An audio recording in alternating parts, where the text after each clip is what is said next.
Okay, let's do this thing. AEW Dynamite. One more Saturday night before they go back to Wednesdays next week. What do we got going on Dynamite tonight? Especially with the Eliminator, tournament going on. There's a lot going on AEW Dynamite tonight, especially with Malachi Black and Cody Rhodes 3. Let's see what goes on. Of course, on commentary, we do have, Tony Schiavone, Excalibur, and JR.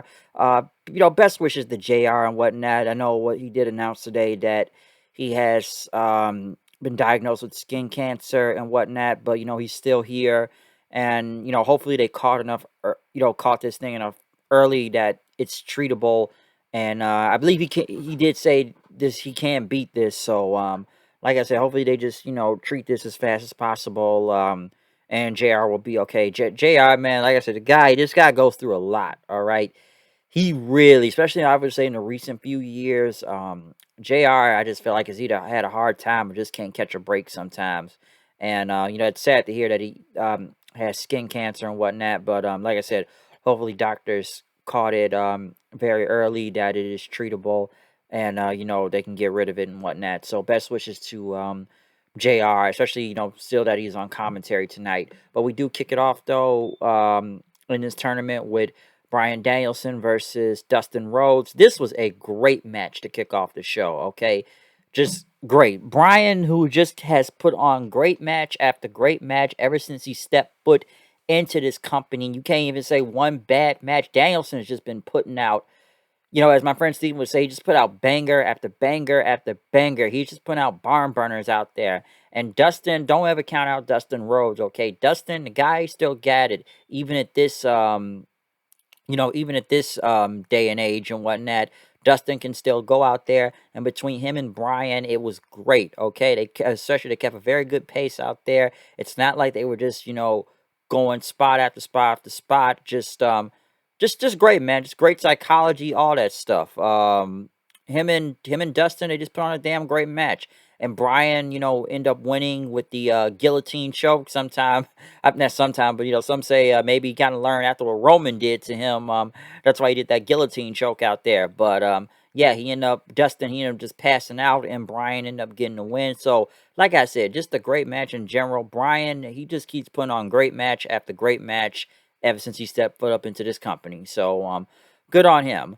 Next, though, they did have the Elite, Omega, the Young Bucks, and Adam Cole in the back. Obviously, Kenny Omega. I'm surprised he didn't, get up on here defending his boy Dave Meltzer out there from Disco Inferno since he called him out. But he had really butthurt at Disco. I don't agree with everything that guy says, but sometimes Disco Inferno makes a point here and there. But I know they did a close up on the shoes. Some people think it was a shot back at Top Dollar. I know I heard about him talking about the Bucks shoes or something. Was this a shot back at them? I don't know. But basically the Elite were right there. Kenny basically calling out Hangman Page, you're cosplaying as a cowboy and whatnot. You're just insecure, just drinking all that moonshine, unable to sleep at night. And basically, your little cowboy shit thing is all coward shit, okay? And then, the Bucks and Cole are just laughing because Omega was talking about him. I've said this before. Out of all these Elite guys, Adam Cole is the only one that looks cool out of the Elite. I still think they look like goofballs. I know somebody told me like they dress like assholes. I'm like, dude, they dress like goofballs and they just look like assholes. Okay, they just look like some goofs. So I don't know where he thought like, yeah, they dress like assholes. I'm like, they dress like idiots, except for Cole. Cole looks like the only cool person around in that group. So that kind of tells you something, okay? Um, FTR were, I guess, cutting a promo on the Lucha Brothers. Basically, now they got the AAA tag team titles and whatnot. So now I guess they're gonna be going after the Lucha Brothers again. I know they injured that Alex dude that was Pentagon's translator. So we'll see what happens with that. Tony Schiavone was in the ring to interview Sting. Before Sting could even say anything, MJF came out, basically talking about Orlando or whatnot. How you guys have some class and everything, and calling Sting, Darby's emo dad and whatnot, and your embarrassment, and you call yourself an icon and whatnot. And basically, he said that Darby isn't coming back and whatnot, and that Sting can't fool him. And then, Sting, all the people you've had going for many years and whatnot, you've left them behind, just like, this crowd here, because they only solve their problems with either gun violence and incest. And it is Florida, so Florida is, some would say, the worst place ever in many ways. So Florida, it's a different breed down there. But Sting just leaving his friends behind, just like Lex Luger, who's in a wheelchair. Of course, they would go right there. So they're trying to get as much heat they can on MJF, and it is working because the crowd did hate him out there tonight. And Sting ended up punching him then. Wardlow and Sean Spears came out there, attacked Sting. Sting was fighting him off, even though sold a chair shot, but Wardlow and them still took him out, and Spears started beating up Sting with a chair. And NJF basically sat in the chair in front of Sting. He says, "Look at him. Look at Sting." He says, "No one is going to help you, okay? This is what's going to happen to you, Darby, all right?" Because he says the past, present, and future of professional wrestling. And no one can touch him as he left Sting on the ground. But before Sting could even try, when he got back up, MJF ended up taking him down with a punch with the diamond ring, then leaving Sting on the ground then. So yeah, great segment. Obviously, this is just to get more heat on MJF as he's trying to mess with Darby, mentally. So we'll see whenever Darby gets back. I'm sure everybody wants to see him beat up MJF, him and Sting. So we'll see what happens with that. Next was the TBS title tournament for the women. Now, I know it's kind of different how they're doing this. I know they have people still in the tournament, but I guess since the ranking system with some of the women from Jade Cargill, Thunder Rosa, Chris Statlander, and Nyla Rose, they already kind of go towards the semifinals. So everybody in the qualifying finals now, well, qualifying finals, but the preliminary part, I would say they gotta get to the semi. Personally, I just think this is just to make the tournament go faster and whatnot. Some people believe it makes sense because, hey, they're already in the ranking system high enough. Why should they have to complete right from the get go? Well, it's the tournament, so everybody's got to compete from the get go. He thought that, oh, they're doing better than the men's tournament, and I sat there looking like, no, they're not. Don't get me wrong, it's halfway. I get it, this halfway makes sense, but I don't think it, I just think this is a way of just speeding up the tournament just to make it go faster. They probably just wanted to end in full gear anyway, so that's why they just like sent some people already to the semifinals, and they got some people in the qualifying matches already. Um, but, before we did begin off the tournament, I already had a promo with Britt Baker. Basically, she's going against Tay Conti at Full Gear for the women's title. I think we all know how that's going to go. And Baker basically went on to say, Tay, ever since you got here, all you've done is show everyone your ass, as she showed everyone why she's the greatest women's champion in AEW history. But hey, Tay Conti does have a very nice ass. That's Brazil. A lot of them knew. So Brazil, great asses. That's a thumbs up right there. But yes, the first round of this tournament was Penelope Ford versus Ruby Soho. Obviously, you all knew how this was going to go, and I don't think this is really that good of a match in general. I know the bunny came out, which even if what the bunny ended up hitting Ruby, wouldn't Penelope would have lost anyway. So I don't know if how that was a foolproof plan of attacking her. This was not really a good match. There were some awkward spots half the time. Even the finish was kind of weird because Penelope tried to put on the brass knuckles, and then the referee kind of, I guess, stopped her. And then Ruby ended up getting a roll up. Couldn't Ruby have just won with just a regular finish and that's it? Did she really need to go through all that much work just to beat Penelope Ford? She just could have just hit her finisher and that's it. So this was not really that good of a match, okay? This was not. And it's just like a very odd looking finish too. And then, Red Velvet came out for the save, and basically, just having the bunny and Penelope Ford back off them. So this was not a good match. Bobby Fish, which more and more people I know question why did they even sign Bobby Fish to this company? And he went against Anthony Green, and of course he won. But then right after Fish celebrated, he ended up kicking Green in the knee and started beating him up. Obviously, they had to make this guy turn heel because Bobby Fish is basically another guy that's like everyone else part of the roster. Because I'm sure me and other people have said before, probably when he first came here, would you have really signed Bobby Fish? What makes him different from everybody else in the company?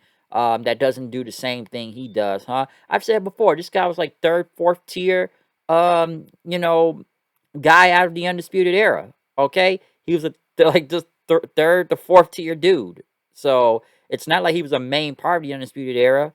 He really wasn't. So that's why I say he's like a third, fourth guy, and I feel like he needs Kyle O'Reilly out there with him. So obviously making him heel, I guess, was the way to go. CM Punk came out for the save. CM Punk got a big ovation, of course. But hey, CM Punk will now be making his Dynamite debut. Finally, he'll be wrestling on Dynamite this Wednesday against Bobby Fish. So that should be a really good match. Next though, what do we have on this show?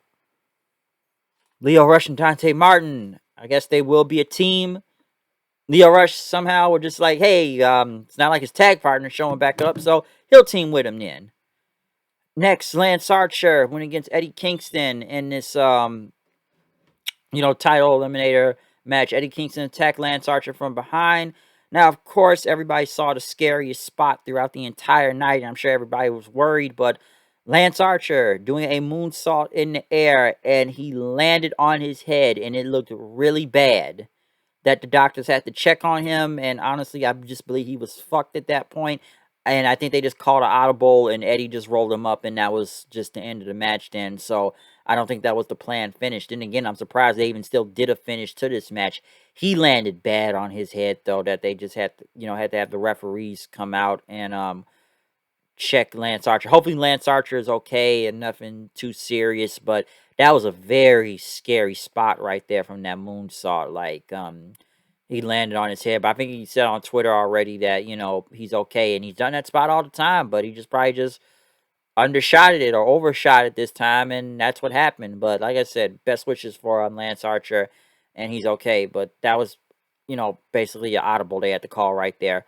The Men of the Year and Dan Lambert were out there cutting this very long promo, talking about the inner circle then, and basically just calling them out several times. Chris Jericho with Paige Van Sant, just talking about her, but, he got kneed by Jorge Masvidal. Sammy Guevara came out saying, I'm tired of you all just bitching and moaning about your problems and whatnot, and that Sammy said, I worked my ass off to become TNT champion. And, Paige, you struggled in this company for so long because you've really done nothing. And, of course, you called Dan Lambert a fat-faced dipshit, of course. And what's the stipulation and whatnot? And Lambert basically saying that, we want those tag titles, or now it's going to be a 10-man tag with America Top Team and Men of the Year, not Men of the Year, and Inner Circle at Full Gear. So I guess it's going to be Ethan Page versus Sammy next week for that stipulation and whatnot. And, if he loses, the Inner Circle, we're going to leave forever and whatnot. And Sammy basically said, well, now it's a 3-on-3 at Full. Do they really need to push this feud into Full Gear? Because it's not like this feud has really done that much, honestly, with the Inner Circle or America Top Team. I'm surprised this feud is even still going at this point. And they, like I said, I'm probably just surprised not even a 10-man tag. It's going to be a 3-on-3 then. Like, what, is Jorge Masvidal going to wrestle now? I know we already had Junior DeSantos, but who's going to wrestle next? But then Scorpio Sky said, you know what? I'm not in an accepting mood. I'm in a beatdown mood. And then, LAX and Jake Hager come out then for the save as the Men of the Year, and Dan Lambert end up getting up out of there then. So, like I said, this was a very long promo, basically to fill up a lot of time, maybe because of the abrupt finish with Lance Archer and Eddie Kingston. So I just thought this promo went on too long, if you ask me. John Moxley was kind of promo, basically talking about what matters most in his life. Of course, making it home safe to his daughter and whatnot. But he said he doesn't care about the tournament or the title or the ratings or the demo, especially that stupid bullshit demo that everyone loves to talk about nowadays. He only talks about, getting back home with his head on his shoulders, and he will take out anybody just to get what he wants. So he said he's going to win this tournament. And obviously, I don't know why they tried to act like, especially Excalibur, like he's facing 10 this next Wednesday, in the tournament and whatnot, the Dark Order. Like, that just sounds like a squash match. They're like it's going to be John Moxley's toughest opponent or something. Like, that's a squash match waiting to happen. Come on, we all know who's going to win that. So I don't even know why that's even a match. And again, I thought Hobbs and Cassidy looked stupid last night on Dynamite with that Dynamite, but Rampage of how that went on. So that looked dumb too. Also more dumbness. Jungle Boy versus Brandon Cutler in like what, 5 minutes, 5 seconds, 2 minutes? I don't know. Jungle Boy won. He called out the Elite then, and Cole came out saying, "What's wrong with you? You're an embarrassment." And come on, even Jungle Boy's kind of an idiot too. You should have known that the Bucks and all them were gonna show up anyways and attack you. So I don't know what he thought was gonna happen, and of course they end up beating up Jungle Boy, BTE Trigger, and then they throw him off the stage. Then, so yeah, they kill Jungle Boy, but then again, you should have saw this coming. Saying, "Where's his backup?" Well, what, Luchasaurus is hurt apparently, and Christian was at Bound for Glory tonight. So what did you all think was gonna happen? And this stupid ass camera keeps fucking turning for some reason. Um, there you go. I don't know why I was pivoting like that, but yeah, I think that was easy to tell what was going to happen to Jungle Boy. The numbers game was going to take him out. So yeah, why call the Elite out on your own? But in the main event though, Malachi Black versus Cody Rhodes 3. Malachi Black heavily cheered. Cody Rhodes booed. I thought Cody was going to rush to the ring. Of course, he comes out there dressed as Homelander, but I thought he was just going to come out there and immediately attack Black. But no, I guess they locked it up in a regular match. I thought Cody's supposed to be the new Cody and just go out there for a fight. Don't start up with a freaking lockup when this looks like it's supposed to be a blood feud and whatnot. And they did reverse each other back and forth and whatnot. Of course, like I said, Black continued, got cheered. I know some of the Nightmare Factory guys came out. Brock Anderson, Lee Johnson, because, Black had grabbed the chair then, but Brock got the chair away from him. And whatnot. I know there was a table they had set up. Apparently, this must have been a no DQ match. I think it was. I'm not really sure. But Cody hit a crossroads onto Black onto the table then. And whatnot. I know both were bleeding out there. Uh, they told Arn Anderson to get the Glock. I'm surprised Arn Anderson didn't have a Glock come out there and shoot anybody with, even though he was out there with it. Andrade came out then. I guess he was out there to help Black, since he was out. Black helped him last night, but Pac ended up coming out brawling with Andrade then. And then Arn Anderson's in the ring, and then Black spits mist in his face, and then Cody got a crossroads then, and it was only a 2 count after that. And then Black came back and double stomped him, hit him with a big German suplex. He hits his Black mask kick, but Cody fell onto the ropes then, and Black tried to get him up, but Cody went to the outside. Black did a moonsault, but Cody got away, hit a suicide dive on him, did a crossroads in the ring, and I swear to God, and I'm sure everybody else thought this, he looked like he was about to do a pedigree right there, and I'm sure everybody would have said this guy is the new Triple H, which we've already heard him either being Triple H or Jeff Jarrett in the past. I'm like, man, you might as well just go out there and be Triple H 2.0 then doing that. And excuse me, but I swear he was going for a pedigree, but he did basically a Jay Driller out there, and he finally beat Malachi Black. So Cody had to win. Come on, I don't see where he wasn't. It's basically Black won the feud overall. It's 2-1, so it's not like it was like a rubber match or who's really gonna win here. So when you think about it, Black won the feud and whatnot. So Cody got the win here.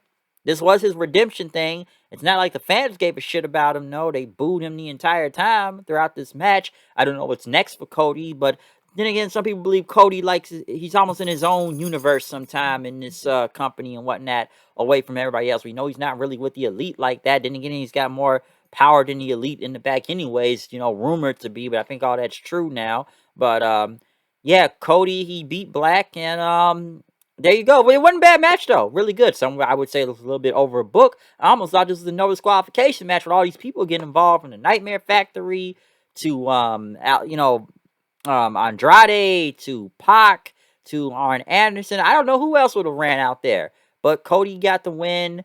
Fans booed, but I thought this was still a great match, though.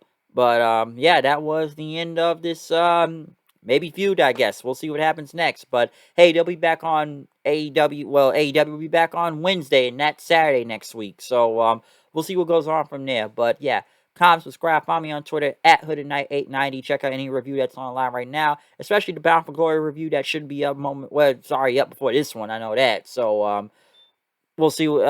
Hey, just check out the review. I'm running out of words to say. All right, but yeah. Other than that, though, I'm out of here. See you guys later. Fuck Gail King and peace.